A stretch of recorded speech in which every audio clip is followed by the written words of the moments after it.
So today we're going to do ear cleaning, and I'll show Canna starting with the first one. So this is how you do your ear cleaning. You want to take your ear cleaning bottle and put it into your friend's ear and give it a nice big squirt. Sometimes we try to say drops. It's really hard to see, so just give it a good squirt. Ideally, you can put it all the way kind of into the ear unless there's an ear infection, in which case you'll notice that you don't want to do that just because you don't want to contaminate the other ear if only one is infected or anything like that. You don't want to be bringing that infection anywhere else. Then you take a gauze and you just kind of clean the area with the debris and everything, followed by a Q-tip where you can clean the pinna of the ear, which is the area that you can see on the outside. However, all this is going to be a little more difficult if it's inflamed, as you can see over here in the circled X, because that is not going to be as open as it normally would.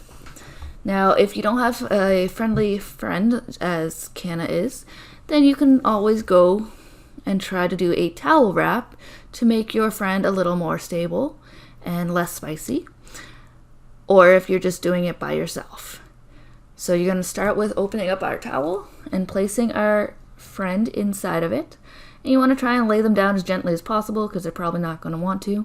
And then you can swaddle them up like a little baby burrito and make sure that none of their little feet can come out because we don't want anyone getting scratched, and make sure that they're not going to be able to really turn around and bite you because everything is a safety precaution. Then, once they're all nice and swaddled, you're good to try to clean their ears by yourself or with a friend. Now, as for dogs, it's about the exact same way that you're going to want to do it. However, you are going to need a second person to help restrain, or you could do it with swaddling with a blanket or towel as shown previously.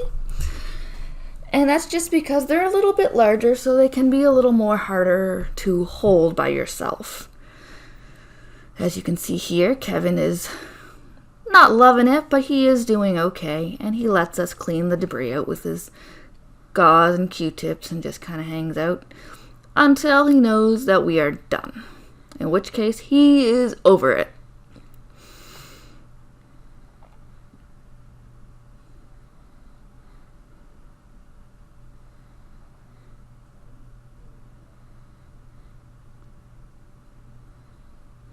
Thanks, Kevin. Such a good boy.